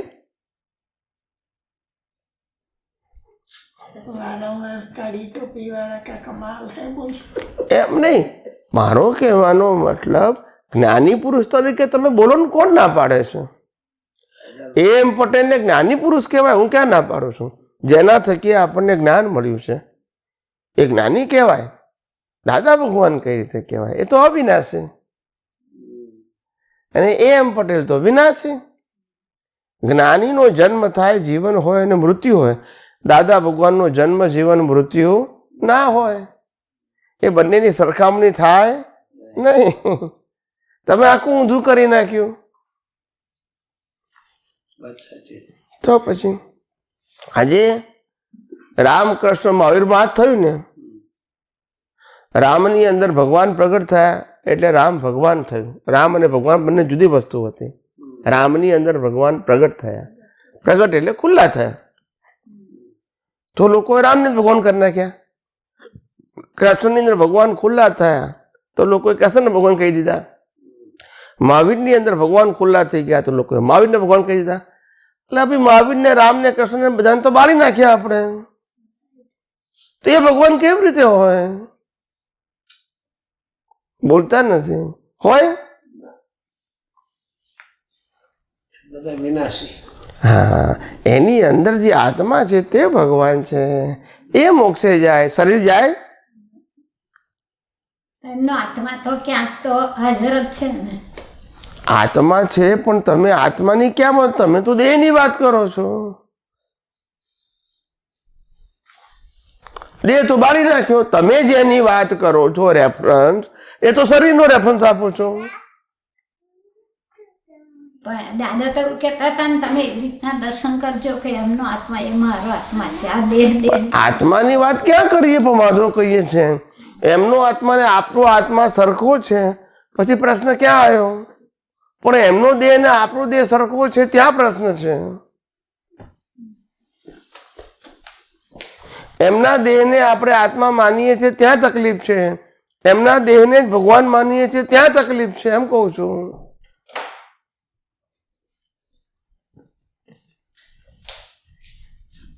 સમજાયું કે નહીં? ભગવાન તો ભગવાન છે અને પ્રકૃતિ પ્રકૃતિ છે. પ્રકૃતિ તો રામકૃષ્ણ મહાવીર કે દાદા ભગવાન, બધાની પ્રકૃતિ કુદરતી રચના. યસ કે નો? એ કઈ તો ભગવાન હોઈ શકે? હોઈ શકે? હોઈ શકે? પ્રકૃતિ ભગવાન હોઈ શકે? એની અંદર ભગવાન કેટલા બધા મેં સુધારા કર્યા, તમને ખબર છે? તમે સત્સંગ સાંભળો તો કેટલા બધા ચેન્જીસ મેં કર્યા. અઢળક. કારણ કે નહીં તો કોણ કરશે? આ તો ગાડરીઓ પ્રવાહ ચાલ્યા જ કરશે આમનું આમ જ. આ અમે ફોર્મેટ શબ્દ ના બોલ્યા હોત તો હજુ દુનિયાને ખબર જ ના પડે કે આને ફોર્મેટ કહેવાય. કોઈને ખબર પડે જ? બધા એમ જ મને કે આ જ પુરુષાર્થનો માર્ગ, આ જ પુરુષાર્થનો માર્ગ. એટલે આ તો દરેક ધર્મમાં હરખું જ છે, ખાલી ટાઇટલ જ બદલાય છે. હજુ પણ તમે કહો છો પણ પેલું ખસતું જ નહીં, ફોર્મેટ ખસતું જ નહીં, એવું થાય કે ફોર્મેટ કરવાનો વાંધો નથી.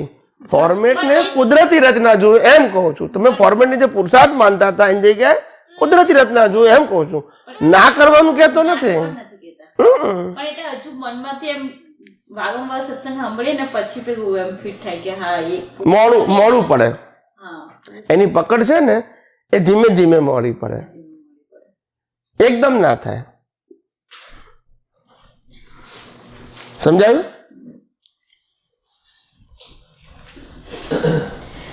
આવું જ કેટલું આપણે આ જ્ઞાન વિધિમાં ચરણ વિધિમાં મેં આખો ચેન્જ કરી નાખ્યો. મેં કહું તમે એવું બોલો છો? હું સિમંદર સ્વામી જેવો શુદ્ધાત્મા છું, હું કૃષ્ણ ભગવાન જેવો શુદ્ધાત્મા છું, હું મહાવીર ભગવાન જેવો શુદ્ધાત્મા છું, એવું બોલો છો? એટલે મહાવીર ભગવાન શુદ્ધાત્મા હતા? બોલતા નથી ના. પણ તમે તો મહાવીર ભગવાન જેવો બોલો છો. મહાવીર ભગવાન જેવો એટલે શું થયું? હું મગનભાઈ જેવો એટલે શું થયું? મગનભાઈ શુદ્ધાત્મા થયા કે નહીં? તો મગનભાઈ શુદ્ધાત્મા હોય? એની અંદર બોલો. હવે આ ધકેલ પંચે તો વર્ષો જ ચાલે છે ને. ત્યારે મેં કીધું, હું જયારે બોલાવું છું ને, મારી તમે વિધિ સાંભળજો 1 કલાકની, એમાં મેં બોલ્યો છું હું રામની અંદર શુદ્ધાત્મા જેવો શુદ્ધાત્મા છું, હું મહાવીરની અંદર રહેલા શુદ્ધાત્મા જેવો શુદ્ધાત્મા છું, હું શ્રી સિમંદર સ્વામીની અંદર રહેલા શુદ્ધાત્મા જેવો શુદ્ધાત્મા છું, હું એમ પટેલ જ્ઞાની પુરુષની અંદર રહેલા શુદ્ધાત્મા જેવો શુદ્ધાત્મા છું. એમ પટેલ થોડા શુદ્ધાત્મા કહેવાય? મહાવીરને થોડા શુદ્ધાત્મા કહેવાય? કૃષ્ણને થોડા શુદ્ધાત્મા કહેવાય? કૃષ્ણ તો પ્રકૃતિ, એની અંદર શુદ્ધાત્મા હતા. તાવ મેં આ ચેન્જ કર્યું. હવે કેટલાય મેં ચેન્જીસ કર્યા છે. ના સમજાયું? હવે આ કોણ કરે? કોઈની હિંમત છે કરવાની? કોઈ કરી શકે? બધું આ જ ગાડરીઓ પ્રવાહ ચાલ્યા જ કરે. રોજ એકનું એક જ વાંચે, પણ વિચાર જ નહીં આવે. મને એમ થાય દાદા ભગવાને એવું કહ્યું કે ચગન વિધિ તો નિત્ય કરવી જ જોઈએ એકવાર. તો દાદા ભગવાને એવું કેમ કહ્યું? એમ કારણ શું? આપણને વિજ્ઞાન ના સમજાયું. જ્યાં સુધી વિજ્ઞાન ના સમજાય ત્યાં સુધી તો બીજો રસ્તો શું છે? તમે પહેલા ધોરણમાં ભણતા હોય, બરાબર છે, અને આખું વર્ષ તમે ભણ્યા છો, હવે પરીક્ષા આપવા જવાનું છે, ત્યારે તમને ટીચર શું કહે? ખબર નહીં પડી. આપણે પહેલા ધોરણની અંદર આપણે આખું વર્ષ ભણ્યા, હવે અઠવાડિયા પછી પરીક્ષા છે અને આપણે હવે ઘેર જઈને તૈયારી કરવાની છે, તો ટીચર આપણને જતી વખતે શું કહે? એમ જ કહે ને, અને તો જ તમે પાસ થશો. એમ ના કે બીજા ધોરણનું વાંચજો, બોલતા નથી. પહેલા ધોરણનું જ કહેવું પડે ને. પછી પહેલા ધોરણ પાસ થયા પછી એ જ પછી પહેલા ધોરણનું ના કહે. સમજાય છે કે નહીં? જે પાસ થવાનું છે તમે પાસ થયા પછી આગળ જશો ને. તમને જ્યાં સુધી વિજ્ઞાન નથી સમજાયું ત્યાં સુધી આ તો કરવું જ પડશે ને, નહીતર હા ઊંધા માર્ગે જશો. સમજાયું? એટલા માટે હેતુપૂર્વક આપ્યું. સમજાય છે કે નહીં? આજે કોઈ છોકરો 5મા ધોરણમાં ભણતો હોય અને ફેલ થયો તો આપણે શું કહીએ? હવે ફેરથી ધ્યાન આપીને પરીક્ષા આપજે. પણ 5મામાંથી પાસ થયા પછી એ કહીએ આપણે કે તું 5મા ધોરણનું ધ્યાન આપજે? છઠ્ઠાનું કહીએ. પણ ફેલ થાય તો કેવું પડે કે ના કેવું પડે? એમ તો ફેલ થાવ તો આનું ફોર્મેટ ચાલુ જ રાખો. બીજું હું પાસ થાવ તારે વિજ્ઞાન આવશે ને. સમજાય છે કે નહીં? હવે તમે શું કરો? જ્યાં સુધી તમને વિજ્ઞાન સમજાવવા વાળોનો સંજોગ નહીં બાજે અને તમારી ક્ષમતા સમજવાની નથી ત્યાં સુધી તમારે ફોર્મેટ કરવું જ પડશે. એ કમસે કમ આધાર છે, ખોટું નથી. ભલે પ્રગતિ ના થાય પણ પડી તો ના જઈએ એમ કહું છું. પણ જ્યારે વિજ્ઞાન સમજાવનારો ભેગો થાય અને વિજ્ઞાન તમે સમજી શકો એ ભાષામાં તમને કહેવા વાળો ભેગો થાય તો પછી તમારે ફોર્મેટની જરૂર છે એમ કહેવા માંગુ છું. ફોર્મેટ ઇઝ નોટ રોંગ, પણ અપર ગયા પછી લોઅરની જરૂર છે હું એમ કહું છું. 5મા ધોરણમાં પાસ થયા પછી 5મા ધોરણની ચોપડી જરૂર છે? આપણે ખોટી ક્યાં કહીએ છીએ? પણ પાસ થઈ ગયા પછી જરૂર નથી ને આપણને. હું એની વાત કરું છું. તમને એકવાર વિજ્ઞાન સમજાઈ ગયું તો પછી ફોર્મેટ પુરુષાર્થ કઈ હોય પછી? આ તો વિજ્ઞાન ના સમજાય માટે ફોર્મેટ પુરુષાર્થ કયો. દાદાએ ચોખ્ખું જ કીધું કે વાલની ટોચ જેટલું બહાર ના પડ્યું. કેમ? કોઈને રસ જ નતો તો પછી એમાં એ શું કરે? દાદાએ ચોખ્ખું જ કીધું કે આ તો પાડાને વેદ ભરાયા છે, આ માઇનસ વાળાને આપ્યું છે, શું કરીએ? એ પોતે જ કહેતા હતા.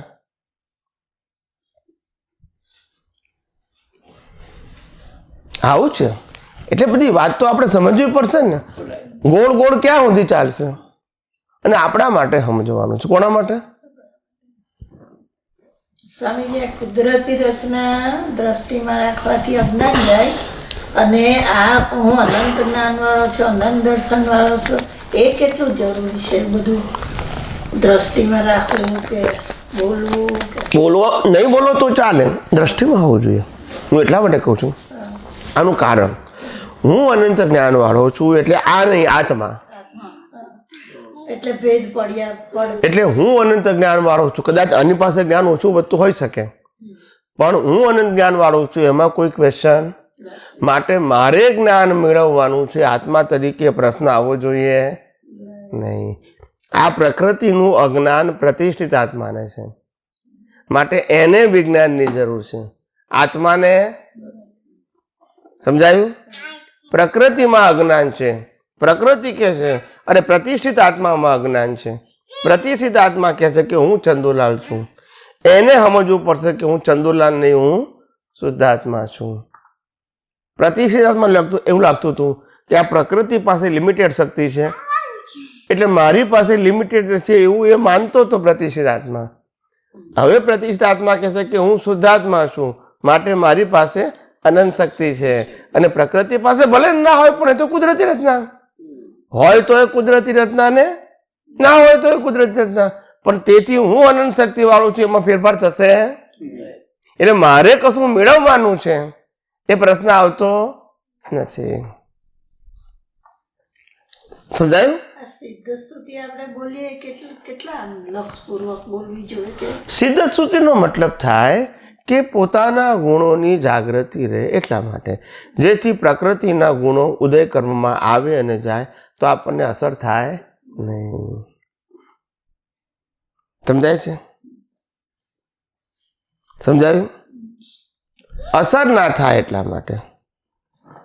કોઈ કહે છે ભાઈ, કોઈ કહે છે કે આ પેલો એ ક્રોધ કર્યો, ગુસ્સો કર્યો એટલે હું વાલી ગયો. ત્યારે કુદરત કહે છે એ બચારાને કેટલી નબળાઈ ઊભી થાય ત્યારે ગુસ્સો કરે. પહેલા અંદર હળગે પછી બહાર ઓકે. ના સમજાયું? અંદર સ્ટવ ચલાવ્યો પછી એક્સ્ટ્રા ચલાવ્યો એટલે બહાર નીકળ્યું. હવે એ બચારો કન્ફ્યુઝ છે, એની પાસે આપણે પાછું ક્યાં કન્ફ્યુઝ થવાની જરૂર? આપણે તો પાણી છાંટવું, પેટ્રોલ ના છાંટવું. એ તો આય હળગે પાછું આય હળગે. એ અપસેટ છે તારે તો ગુસ્સો કરે છે, સેટ થયેલો સ્થિર થયેલો કરે. માટે એને કાઉન્ટ કરવાની જરૂર નથી. કુદરતી રચના જુઓ એટલે પતી ગયું. વચ્ચે અહમ લાવવાનો નહીં. કેવું સીધું સાદું વિજ્ઞાન છે. કોઈ જગ્યાએ ગોળ ગોળ છે? ના સમજાય એવું પણ છે? નથી. સીધું ને સહેલું છે. કોઈ જગ્યાએ તમને એમ કે ગોળ ગોળ લાગે, ના સમજાય એવું છે જ નહીં ને.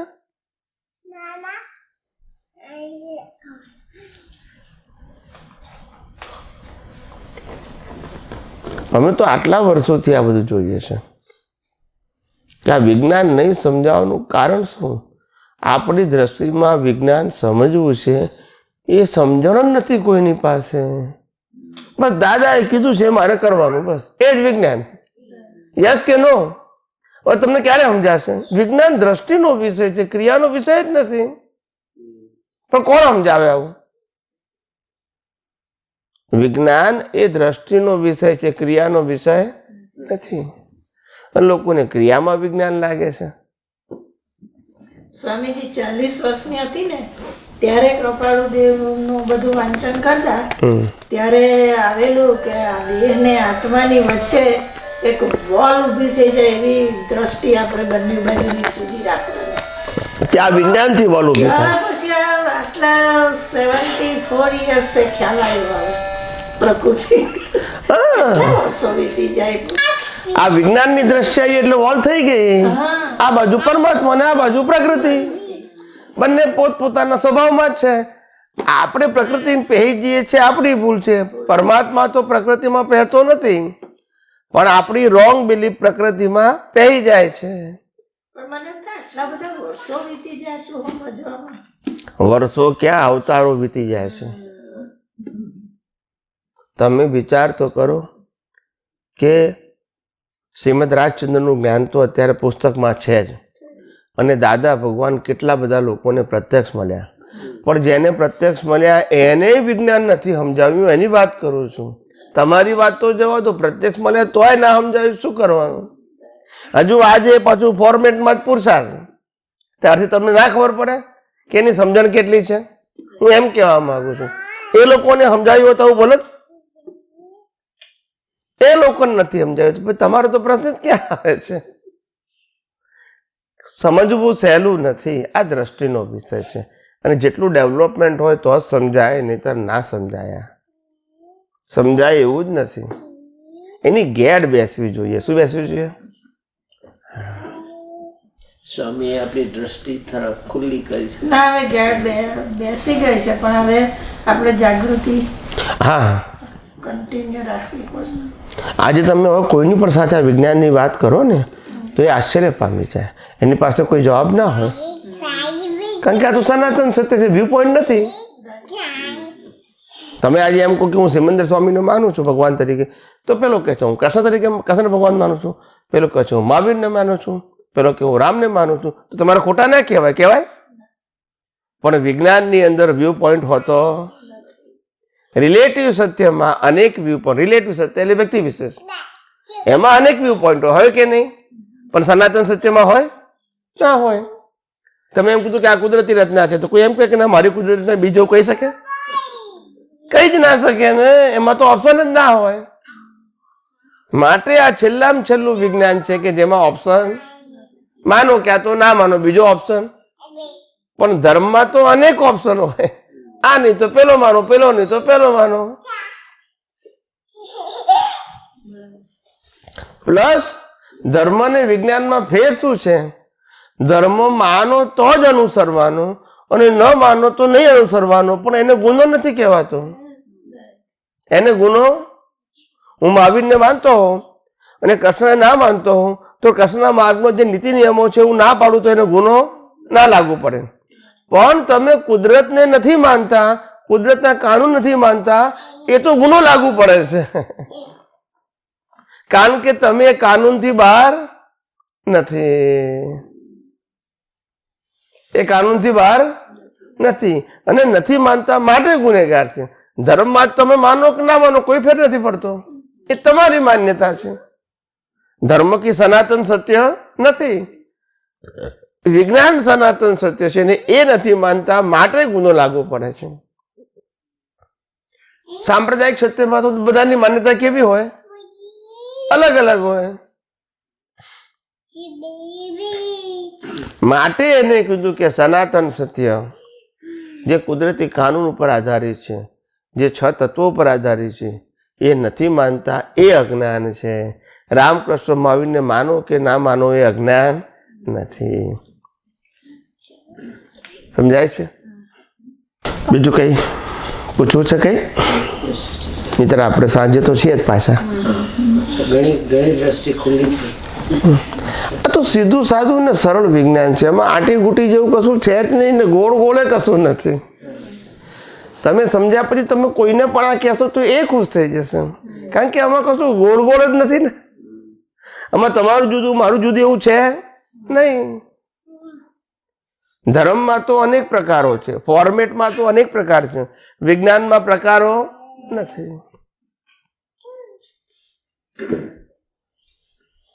વિજ્ઞાનમાં ઇન્ટરેસ્ટ હોવો જોઈએ ને, ઇન્ટરેસ્ટ વગર કે વિજ્ઞાનમાં ઇન્ટરેસ્ટ હોવો જોઈએ એ તો બરાબર છે, પણ પુણ્ય હોય ને, ડેવલપમેન્ટ હોય તો જ ભેગું થાય, નહીંતર ભેગું એ ના થાય. જ્યાં સુધી તમારું ડેવલપમેન્ટ ના હોય ત્યાં સુધી આ સંજોગ ભેગો જ ના થાય. અને થયો હોય તોય જતો રહે, કારણ કે એને ઘેર બેસે એને પેલું ફોર્મેટ જ ગમે. સમજાય છે? એનું લેવલ જ એ છે તો પછી શું કરીએ? માટે કીધું કે આધ્યાત્મ વિજ્ઞાનની અંદર ગુરુ શિષ્ય એ સબ્જેક્ટ નથી, સંખ્યા એ સબ્જેક્ટ નથી. રામે અને કૃષ્ણે પોતાની આખી જિંદગીમાં 25 માણસો આગળ ક્યારે પ્રવચન કર્યું નથી. તો શું એમનું જ્ઞાન નાનું થઈ ગયું? ના. કેટલા માને છે, કેટલા નથી માનતા એ અગત્યનું નથી. પણ જો આ તમારું વિજ્ઞાન પાવરફુલ હશે તો આજ નહીં ને કાલે કરોડો માણસ આ વિજ્ઞાન પાછળ પાગલ થશે. કારણ કે વિજ્ઞાન તો સનાતન સત્ય છે, એ કોઈ વ્યક્તિનું નથી. સ્વામીજી બહુ વખતથી વર્ષો પહેલાથી એવો ભાવ જ થયા કરતો કે મોક્ષે જવું હોય તો એ બરાબર સમજાવવા વાળા 1 to 1 કોઈક જોવે, 1 to 1 કોઈક જોવે ને કેવો મેળ પડી ગયો. એ જ પુણ્ય આપણે. કેવા અને ડેવલપમેન્ટ હતું અને પુણ્ય બી હતી ત્યારે આ મેળ પડ્યો. નહીં તો ડેવલપમેન્ટ ના હોય તો સમજાય નહીં. વારે ઘડી એમ ના કે ના આજ બરાબર છે, આ ફોર્મેટ જ બરાબર, એવું જ લાગે. એમાંથી બહાર નીકળવું આસાન નથી. સમજાય છે? બાઉન્ડ્રી તોડવી ને એ આસાન, એમાંથી બહાર નીકળવું એટલે ઇઝી નથી. માટે જ્ઞાની પુરુષે કીધું કે જે કુંડાળામાં રહ્યા, કુંડાળામાં ફસાયા એ બધા ઘેટા, અને જે કુંડાળામાંથી બહાર નીકળ્યા એ બધા સિંહ. આ દાદા ભગવાનનું આપતા સૂત્ર છે, એમનું આપતા સૂત્ર છે. છેલ્લે એ ચર્ચા હતી. તો પછી જેમ છે જ્ઞાનીએ કીધું જ છે. હવે આપણને સમજાય તો કામનું છે, ના સમજાય તો કઈ નહીં. ફોર્મેટ થી પક્ષાપક્ષી થાય. આમાં વિજ્ઞાનમાં થાય જ નહીં. આમાં વિજ્ઞાન તમારું વિજ્ઞાન મારું એવું આવે. દ્રષ્ટિ જ એકદમ ઉપર જ જતી ઉઠી. એટલી હાઈ લેવલની થઈ ગઈ કે એમાં નીચેનું બધું સમય જાય. ભેદભાવ વાળો વિષય રહ્યો નહીં. એટલા હાઈટ ઉપર જતા રહ્યા આપણે. ભેદભાવ બધું ફોર્મેટમાં આવે, વિજ્ઞાનમાં ભેદભાવ હોય નહીં. એટલી આપણે ઊંચાઈ ઉપર જતા રહ્યા દ્રષ્ટિએ કરીને. હવે અનુભવ કરીને કરવાનું છે બસ.